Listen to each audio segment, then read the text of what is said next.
And it's time for a change!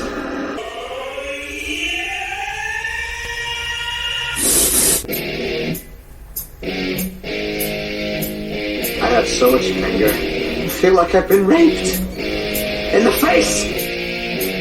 Great stuff. At no point in your rambling were you even close to anything that could be considered a rational thought. Guess we just discovered a new element!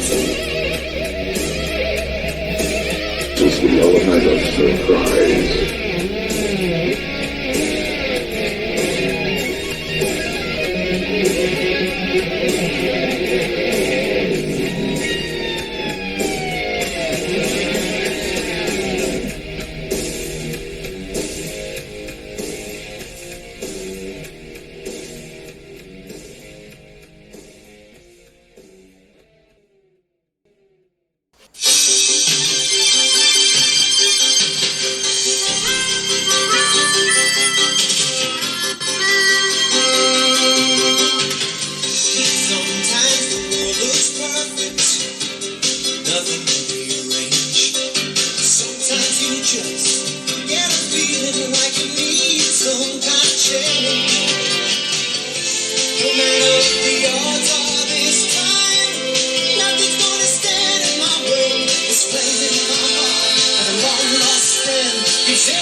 Alright everybody, welcome to the Element of Surprise. My name is Chadwick J. Sewitt. This is the Element of Surprise, a mentally irregular podcast.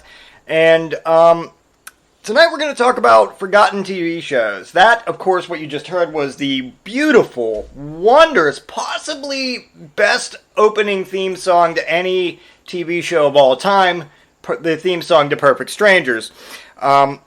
But we're not going to talk about great shows like Perfect Strangers. We're going to talk about forgotten TV shows or shows that had like one or two episodes and then immediately got canceled. Specifically from the 70s and 80s. Dabble a little bit into the 90s, but, we'll get there. I can't give you the whole fucking wheel of cheese. I got to give you a little bit.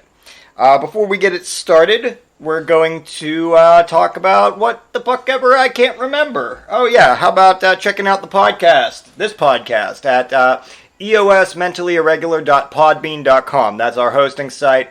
All episodes up on Podbean. I also share them on the Facebook page at www.facebook.com/eosmentallyirregular. From the Facebook page, you can join the Facebook group we call the EOS Army. And check out all the Element of Surprise things that I put on there, as well as be a part of the EOS community. I'm trying to get a nice little community going. I got more people than I thought I would, so that's nice. But let's get right into it. So forgotten TV shows. So there are a lot of TV shows I can mention that are everyone remembers. You grew up in the 80s. Like I did, you grew up in the 80s and 90s. You know your must see TV.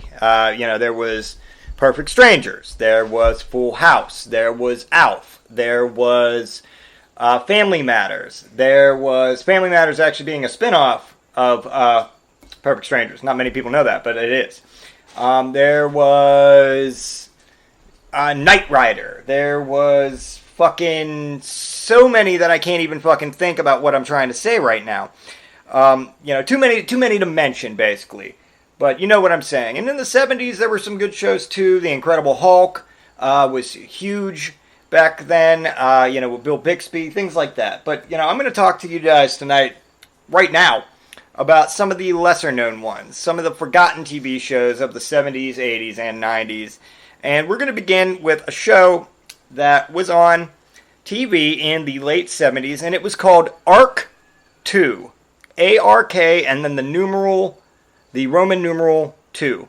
And the premise of this show was that a crew of space hippies from the future cruise around in the post-apocalyptic hellscape with their monkey, who's a scientist, in a futuristic RV to make the world a better place. Because, if it's the future and you're living in the post-apocalyptic world, do you want it to be like The Walking Dead, or do you want it to be cruising around in a cool science RV with a monkey in a lab coat? Me, I'm going to choose the latter. Because the first one, I'm always just struggling to survive. The second one, I've got a fucking monkey in a lab coat. And that it was the 1970s. What do you want to say? A lot of these live-action shows were really kind of about preaching moral lessons of some sort, with a budget of $75 per episode. So basically, someone would turn in a script for an episode about the dangers of sending toxic waste to the moon, and the production team would then have to find a way to turn a cheese grater and 3 walnuts into an opening establishing shot of frozen space sludge riding a meteorite to Moonbase 7. That's just the way it was in the 70s. And in the show Ark 2, this cheese grater was a futuristic RV.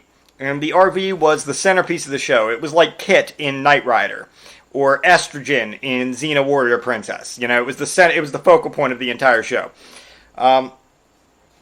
Another commonplace trope in these TV shows was the nonsensical use of live animals, the holy grail of which is putting a chimpanzee on screen, giving it clothes and a human persona, and just kind of filming and seeing what happens. And for Ark 2, they did exactly that. They put clothes on a chimpanzee, named it Adam, and just started filming it with the very high hopes that it would do something cool and scientific, like maybe play with some mercury, and not do something very awful and bogus, like eat a co-star's fingers and toss its shit all over the science bus.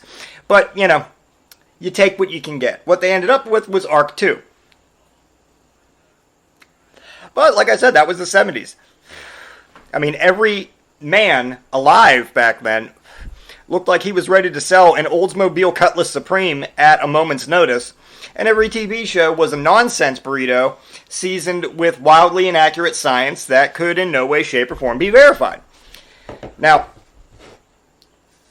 as a podcaster, as a man who is a vocal and audio only type person who can barely keep his own thoughts straight, who you listen to, I kind of know what it's like to have to perform for an audience. And it makes me wonder what being an actor in one of these shows was like. Because you'd probably, based on everything I've seen from these old forgotten TV shows from the 70s, as an actor, I tried to put myself in their headspace. And this is what I came up with. You'd probably just wander onto a cardboard set that's just falling down around you. You're still dizzy because the fishbowl that you're wearing as a space helmet is freshly spray-painted silver and the fumes are getting to you. Somebody nearby shouts the word action, and then a live bobcat with a crown and fake angel wings jumps out of a cage towards you, and you've just got to make it all work. That was the job. That's what it was like. It was the 70s, and that's what it was like. That's what you had to do. And Ark 2 was no different. Chimpanzee is playing with mercury 1 minute. They're driving around in an RV bus. They're fighting a mutant. Next thing you know, don't forget trees. This tree is the last tree on Earth. Save the trees. That was, whole moral code. There's another show from 1976 I stumbled upon. This one was called Monster Squad, and I want to be very clear, this is in no way related to the cult classic film that had the werewolf in the phone booth scene, which the legendary Mike Holshoe tells a wonderful story about, if you ever get to speak to him. Maybe he'll be on, maybe I could have him on here and talk about that. He could also tell you about Brandon dying cigarettes out on his face. I'm not going to ruin it any more than that. But this show, Monster Squad, has nothing to do with that film, but it is 100% proof of how very little effort it took to get a TV show off the ground in the 70s.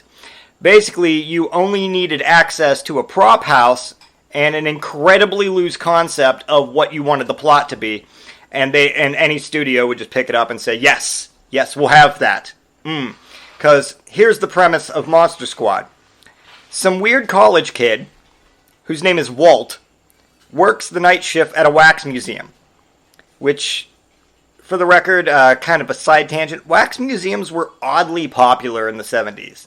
Like, there was a lot of people being like, hey, let's go check out the wax museum. I heard they've got a new wax bust of Abraham Lincoln there. Wow, it looks so real. I don't get why they were popular in the 70s, but they were oddly popular in the 70s.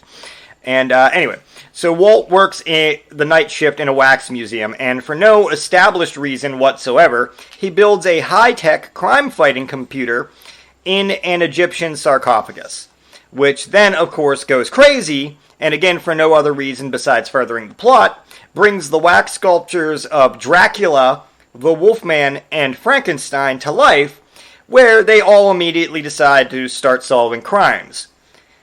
Basically, Dracula, Wolfman, and Frankenstein would drive around in their monster van, which was another cool RV, because in the 70s, that was another TV trope. The main character was either traveling from town to town, on foot, in a truck, or traveling with a group of people in an RV.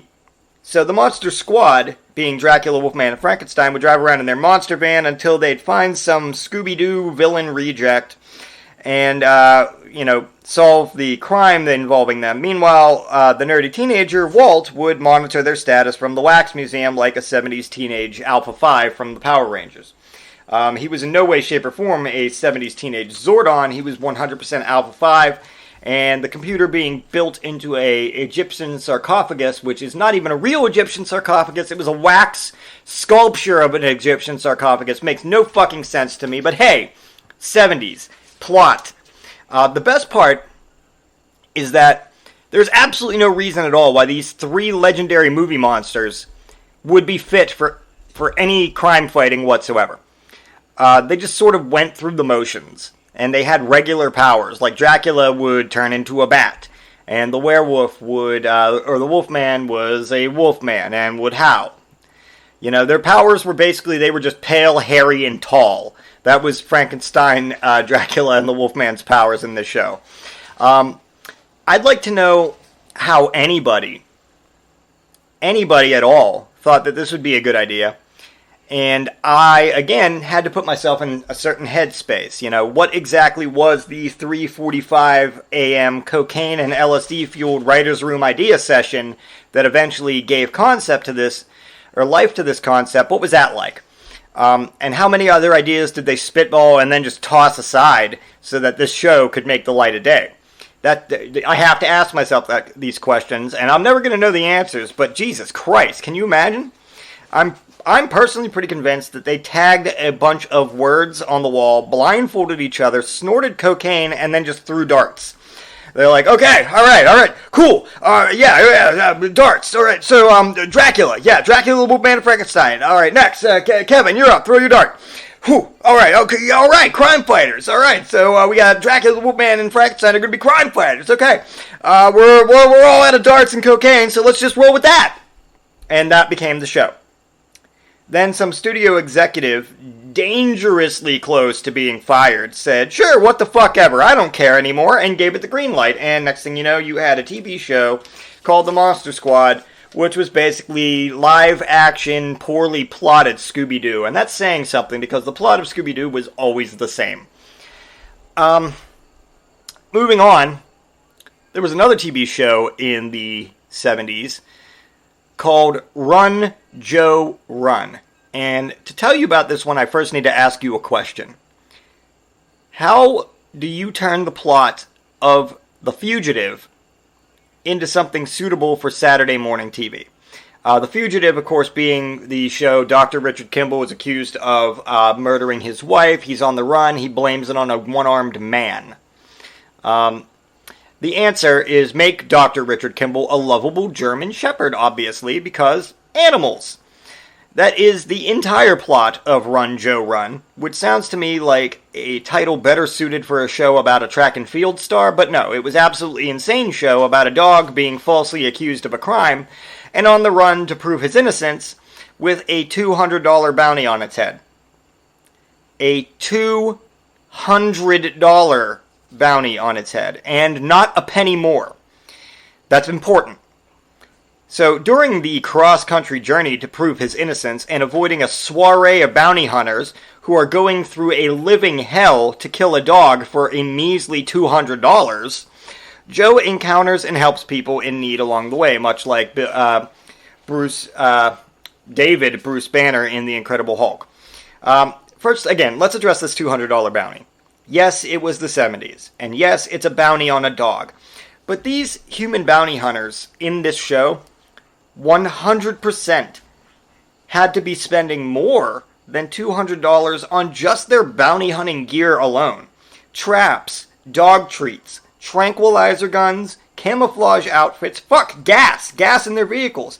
That alone would have them asking if it's even really worth the effort. Or should have them asking if it's worth the effort anyway, but no, they were all fucking on board with this. They're like, what? A $200 bounty on a dog? Puh, easy pickings.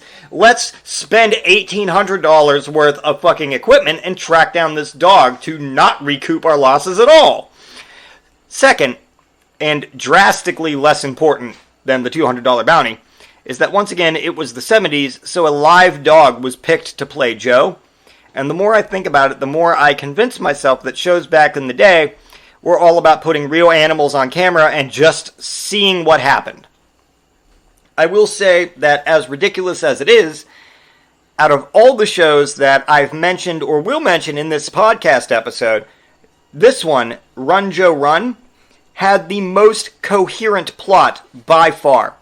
And that says a lot, because the whole concept speaks to how completely overboard the entire 70s TV show compilation was. When a fugitive German shepherd helping regular people with everyday problems and narrowly avoiding a crew of bounty hunters hell-bent on collecting $200 cash is the most conservative and realistic plot of the bunch, you really have to wonder about the mental stability of those involved. You see what I'm saying? So, there was also a show, moving into the 80s, the decade of excess, there was a TV show called Automan, which is what happens when a drunk and desperate writer watches the movie Tron, pisses himself, falls off his lazy boy, and then goes straight to his typewriter. So the plot goes like this. There's a cop. The chief doesn't want that cop on the streets and puts him into the computer lab, where he creates a holograph of a man who naturally comes to life and, wait for it, fights crime. Are you seeing a pattern here? Oh, and also he's arrogant as fuck and makes holographic cars and shit, because why the fuck not? 80s logic. 80s logic. If it's an idea, it's a good one. Any idea, literally. A snow cone machine has to raise a baby? Perfect. Great idea. What? There's a time-traveling bathroom? Fucking awesome. Paul Reiser? Yep. Fantastic idea. A dinosaur that can read minds, drives a car, and knows karate? Best idea I've ever heard of, champ. Why didn't you tell me that yesterday? That was 80s logic. Automan was not in short supply of 80s logic, and it shows. Average criminals would out-savvy average cops in almost every episode, at almost every turn, but the square-jawed hologram person would easily outwit them at anything. The fake person who doesn't really exist outwits the criminals who are, they're not even like committed. It's not even like a collective of like world domination plots. It was like jewelry store thieves who broke in at 2 a.m. and stole a handful of jewelries because there was a cop car waiting across the street that watched them do this. They'd get away from that cop car just fine. No problems. But then the fictitious holographic man would make a fictitious holographic helicopter that they'd be like, don't slam us with that helicopter! And then the helicopter would go right through them, and then the real cops would catch up, and Automan would get all the credit. because he was arrogant as fuck. The next show I'm going to tell you about, the only way I can do it is like this. Does everybody remember a movie called The Warriors? In case you don't, it's yeah, you remember The Warriors, right? In case you don't, it's a movie about a street gang fighting other street gangs to get back to their territory, back to their turf. It wasn't gay turf, it was just regular turf. It was a beach. They were wearing leather vests and denim jeans. One of the gangs they fought was dressed like a baseball team, and you're telling me that the Warriors were the gay ones? Yeah, that's their get-up. Charles, one of the fucking Role play. one of the gangs in the Warriors was dressed like a street hockey team with fucking who spray painted themselves silver and gold. They were dressed like Dynamo from fucking The Running Man, and you're saying the Warriors are the gay ones. Jesus. Anyway, if you haven't seen The Warriors, go watch The Warriors. Then come back to this episode, because I'm going to answer a question for you. What does that have to do with 80s TV shows? Well, there was a short-lived 80s TV show called The Renegades, which is basically, what if the Warriors worked for the police? That makes sense, right? It doesn't. Oh well, who cares? 80s logic. So, keeping with the outdated 80s stereotypes, the Renegades had a very ethnically diverse group that made up so much of what to love about this street gang. They had a black guy with earrings who could punch. They had an Asian guy who did kicks. They had a tough chick who was both tough and a chick. They had a Latino guy who was incredibly Latino. And for the leader, who's the only person you can think of that's tough yet likable enough to wrangle this ragtag group of street urchin together? There's only one answer. Patrick Swayze. He was the leader of the group. So here's the deal. If you go to YouTube and look up the opening credits, or the intro to the show The Renegades, you will find an intro that makes Knight Rider look like a documentary about proper car maintenance. I'm not kidding. It is that good. And I'm going to assume that what you just did was pause this episode, go to YouTube, and watch the intro to The Renegades. So did you see how good they are at fixing their hair dramatically? Did you see how good they are at walking? My sweet dick, those guys can walk. It's crystal clear that if there is any inner city street crime, these guys will fight it. And for me, personally, what I found most interesting is how in the 1 minute and 48 seconds that the intro gives us to learn about the Renegades through quick introduction shots and shadowy footage of their aforementioned walking, is how you see the uneasy alliance between the Renegades and the cops. It's made very clear by Kurtwood Smith's disapproving head shaking, but the counteracted by James Luisi's casual shrug that even though these guys are working for the cops, it's not all smooth sailing. Kurtwood Smith, popularized from most probably well known from RoboCop as Clarence Boddicker, Dead Poet Society, or that 70s show as Red Foreman, Kurtwood, he clearly does not approve of these ruffians out there on the outskirts of society. But James Luisi, he sees something in them. And then seeing that James Luisi will be their bridge to eventually winning grumpy old Kurtwood Smith over, the Renegades just hang back, sharing some smiles and glances with each other before a final shot of them walking out of a mist-filled alley directly into the camera. Renegades! Fuck yeah! I'd watch that show. I don't think I was alive for that show, but I would have watched the shit out of it. They should redo that show now with the original cast, most of whom is dead or in their 80s.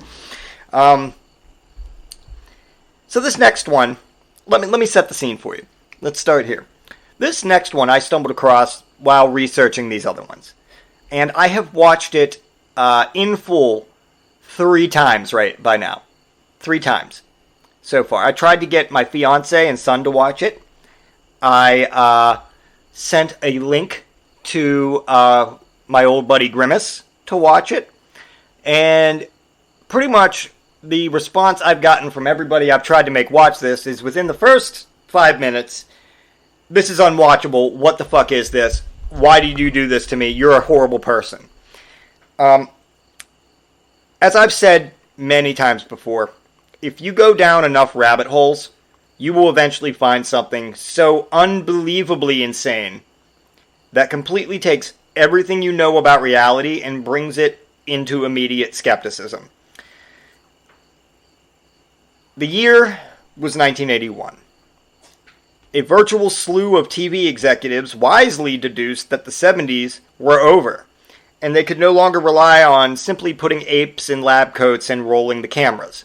They needed something fresh, something that they could use to reach the cold-hearted teenage youth of the early 1980s.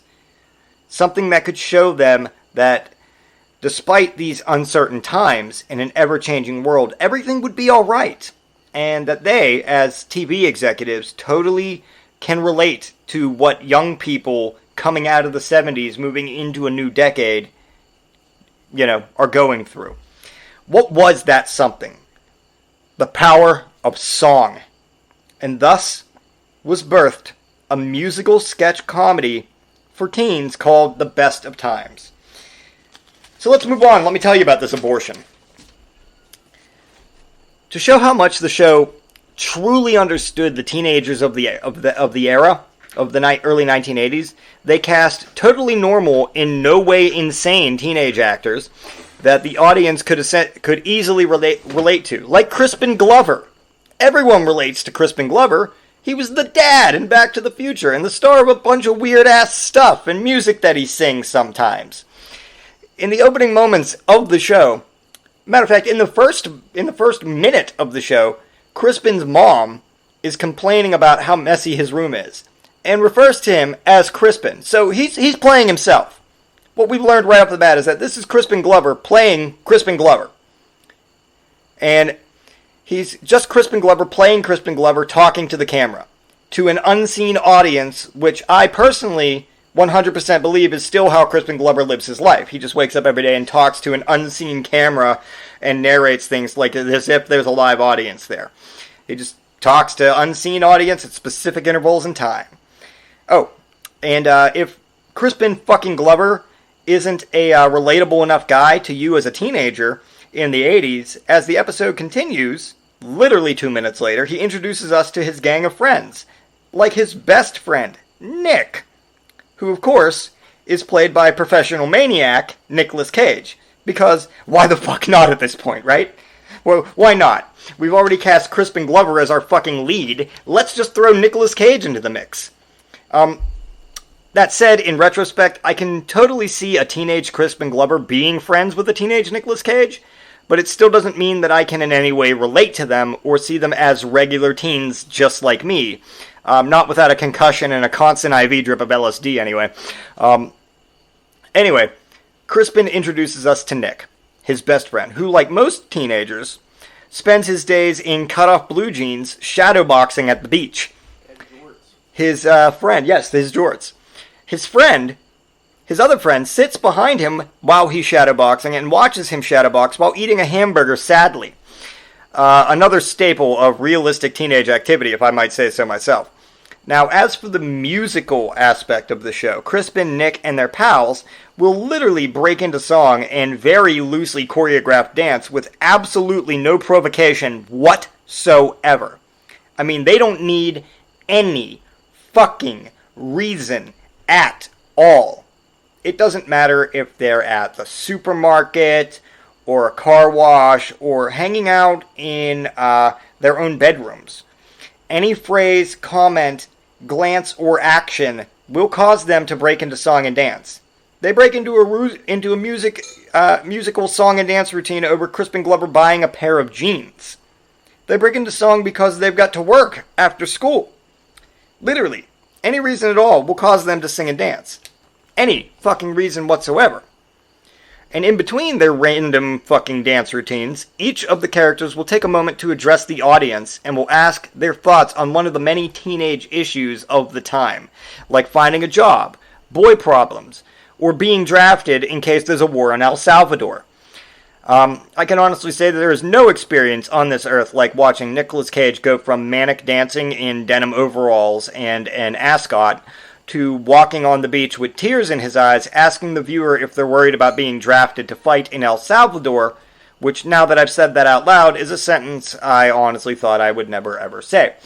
In fact, a teenage musical show starring Crispin Glover and Nicolas Cage may be the most insane thing to ever be seen on TV, unless there's, I don't know, like an O.J. Simpson prank show or something. Oh wait, that was a thing too. I mean, if these gems can get made, virtually anything should be able to get made. Here, I'm going to spitball some random TV show ideas for you now. Just off the top of my head.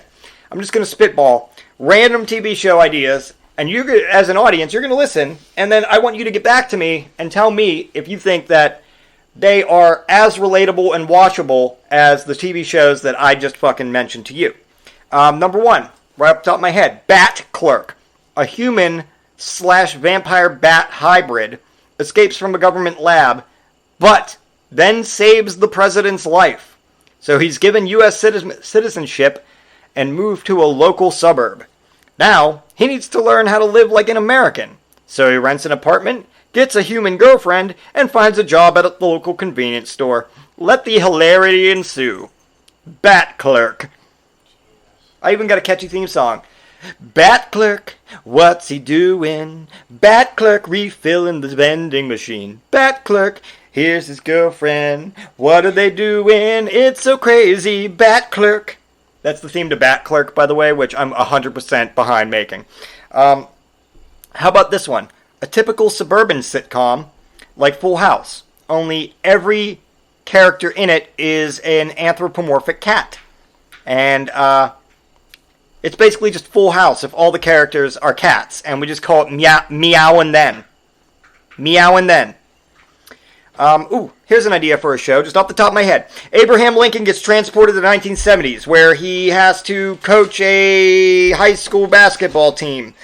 Along the way, he helps the team learn to believe in themselves and in each other. You could call it Four Score. And the word score is score, like scoring points. Jesus, let me think. How about... How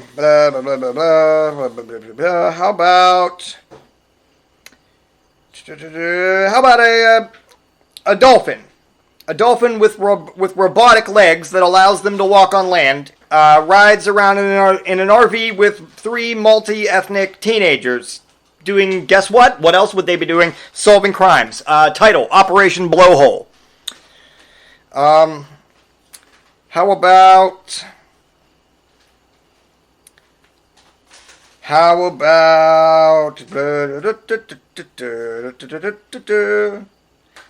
Let's see. How about a man and his dog? That the dog knows all forms of mixed martial arts there are to know. They're on the run from a shadow organization because they want to use the dog for evil. Title, Bark. B-A-R-K. Shit. How about Knight Rider? But instead of it being Knight Rider, the car is a car that can transform into a boat, and it has a sassy black Louisiana woman's voice. And like it's driving along and they're on a car chase, but then the guys who they're chasing get to a dock and get into a fucking speedboat, and they're pulling away and they're like, "See you later, sucker!" And the car's just like, "Sugar, I don't think so, not today." And the car just drives into the water and turns into a boat. But also the driver is a 16-year-old girl with boy problems, and you can call it By Land or Sea. How about a TV show where a nerdy teenager is bitten by a radioactive horse and becomes a centaur, who then solves only horse-related crimes and CSI-type murder mysteries. His sidekick could be a racing jockey named Taco, and then there could be a surly police detective who doesn't like them, but begrudgingly works with them. You can call it Colt Case Mysteries. Yeah. Let's literally just, anything with the TV tropes of all the fucking 1970s or 80s just thrown together. All these TV shows would be fucking great. How about Above Average Joe? He's just a typical office employee who learns that he can see the future when he drinks more than 4 cups of coffee. And each episode is about him helping somebody, weird shit. any one of those ideas I just spouted out to you is at least on par with all the actual TV shows that I told you about. I highly recommend you go to YouTube and check out each and every one of them. And that's that. That's what I got for you tonight. Before I let you go, I'd like to, of course, ask that you check out the following podcasts. There's a Fireside Chat hosted by my very good friend Ryan McCormick. That's available on Libsyn. There's the McSauce comic book podcast, Ian, Paul, and Matt. That's on Podomatic. There's Case in Point with Justin Case on Audio Boom. And if there are a lot more where those came from, you know? This is a day and age where it's not that hard to have a podcast if you really want one. So, I'll leave that with you guys. I'll leave you guys with all that right now. Go to YouTube. Also, check out the Element of Surprise YouTube channel. I forgot about that one. Like, subscribe, mash the like button. When I say mash it, I mean physically take your fist, ball up a fist, and punch the little thumbs up logo on the computer as hard as you can to mash the like button, and then subscribe, and then anytime there's a new episode up that's uploaded on the YouTube channel, which is every time I record one, you'll automatically be notified. That said, thanks for listening. As always, I really do appreciate it. And without any further ado, let's cue the fucking bear music.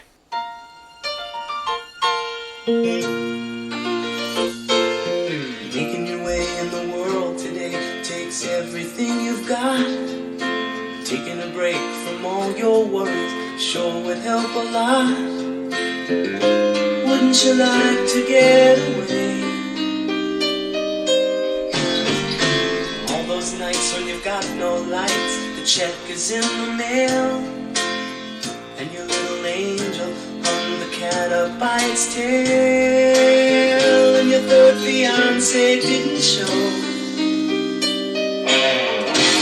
Sometimes you wanna go where everybody knows your name, and they're always glad you came. You wanna be where you can see the troubles are all the same.